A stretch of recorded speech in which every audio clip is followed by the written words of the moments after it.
Giyak ya, Bang? Oo, minggak lang. Oh. Warga bersama tim SAR gabungan pada Senin pagi akhirnya menemukan Triyono, warga desa Gedung Cahya Kuningan, Kecamatan Ngambur, Pesisir Barat yang sempat hilang terseret ombak. Korban ditemukan sudah tidak bernyawa di dekat tambak warga sekitar 3 km dari lokasi kejadian. Korban langsung dievakuasi ke Puskesmas Pasar Minggu, Kerui, Pesisir Barat sebelum diserahkan kepada pihak keluarga. Menurut Koordinator Pos SAR Tanggamus Hendra Wahyu, penemuan korban terseret ombak berawal dari laporan warga Sabtu kemarin. Korban menurut saksi mata terseret ombak saat sedang mandi di laut. Bahwa korban ditemukan sekitar tambak warga dengan jarak kurang lebih 3 km dari lokasi kejadian dan langsung dievakuasi oleh tim SAR. Setelah itu korban dibawa ke puskesmas dan selanjutnya akan dilakukan identifikasi dan otopsi oleh pihak Polsek Mengkunan. Petugas mengimbau warga tidak mandi di pantai sepanjang pesisir barat karena kondisi ombak besar dan laut yang langsung mengarah pada Samudra Hindia. Arsadi Saputra melaporkan dari pesisir barat.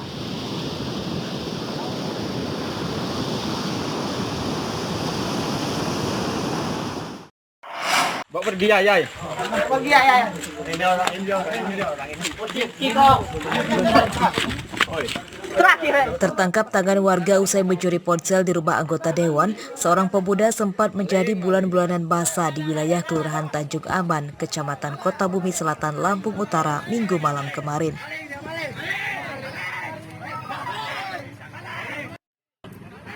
Polisi yang datang ke lokasi kemudian mengevakuasi pelaku ke Polres Lampung Utara. Saksi mata mengatakan bahwa tersangka ditangkap usai mencuri ponsel dan berpura-pura akan mengembalikannya. Maling HP, Pak. Tangkap warga ya? Kakak warga. Orang berapa? Orang satu. Terus? Sekarang dibawa kemana ya? Dibawa ke Polres. Ketahuannya gimana tadi? Ya maling di rumah. Oh. Nah, tahuannya maling di rumah terus dikejar sama warga. Orang berapa tadi? Orang satu. Orang satu ya. Dari penangkapan tersangka, polisi menyita 1 unit ponsel hasil curian. Atas perbuatannya, tersangka terancam 7 tahun penjara. Ardio Haba melaporkan dari Lampung Utara.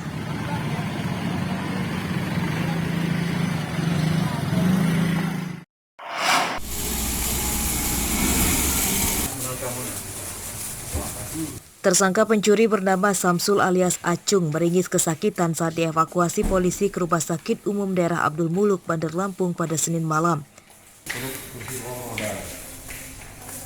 2 butir peluru bersarang di kaki kanannya karena tersangka berusaha kabur saat akan ditangkap polisi.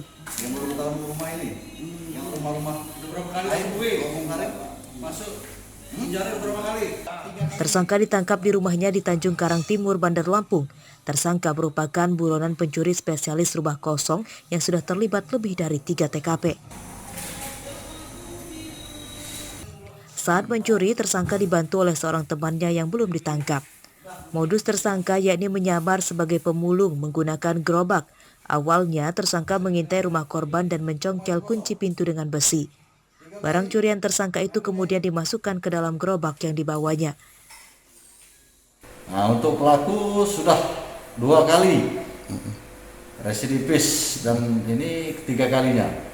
Modusnya seperti apa mencurinya, Pak? Mereka mengintai, mengetahui rumah tersebut kosong dan melakukan pembongkaran bobol rumah. Masuk dari lubang bawah pintu. Pintunya udah keropok. Berapa orang waktu masuk? 2 aceng. Berdua aja. Memang udah digambar rumah itu? Emang kosong, Pak. Memang kosong. Semua barang-barang ini kamu bawa pakai apa? Gerobak. Pakai gerobak. Jadi isi rumah semua kamu kuras? Enggak, Pak. Kamu pernah masuk penjara sebelumnya? Polisi kini masih memburu seorang teman tersangka yang masih buron. Dari penangkapan ini, polisi menyita barang bukti berupa televisi, kamera, komputer, alat olahraga, dan peralatan elektronik lainnya hasil curian tersangka. Atas perbuatannya, tersangka terancam 7 tahun penjara. Robila Ste melaporkan dari Bandar Lampung.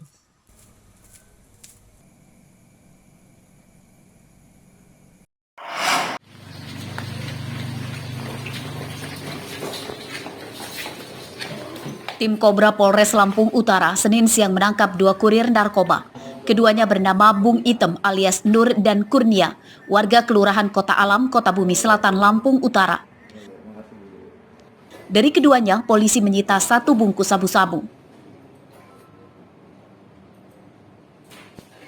Penangkapan kedua tersangka merupakan hasil pengembangan ditangkapnya lebih dulu bandar narkoba bernama Zakaria. Dari hasil pemeriksaan polisi, selain menjadi kurir, tersangka juga merupakan pengguna narkoba. Di sini kan ini. Tangkap kenapa? Oh, itu ngambil dari mana? Muarajaya. Hah? Muarajaya. Muarajaya. Mau dijual atau mau dipakai sendiri? Kenapa kok makan narkoba? Stres. Stres ya.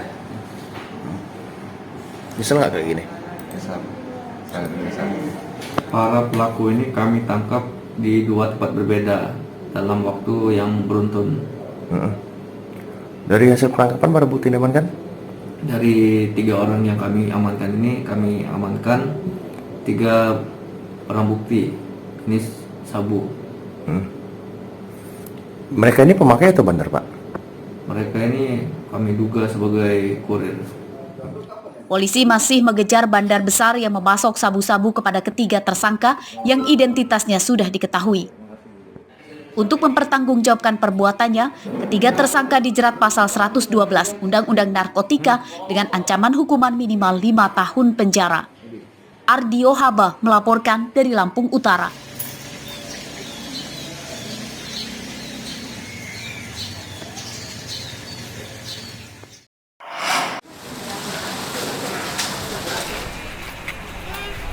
Kapolresta Bandar Lampung membantah jika ada oknum anak buahnya ditangkap tim Biro Paminal Divisi Propam Mabes Polri terkait kasus dugaan pembuatan SIM yang dilakukan di luar jam operasional pelayanan.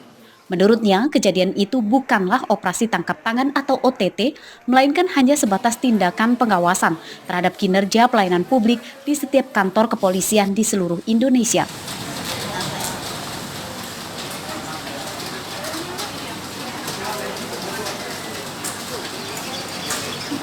Bantahan itu juga diperkuat dengan dibukanya ruang pelayanan pembuatan SIM di Mapolresta Bandar Lampung pada Senin pagi. Sebelumnya, pelayanan SIM sempat ditutup sementara.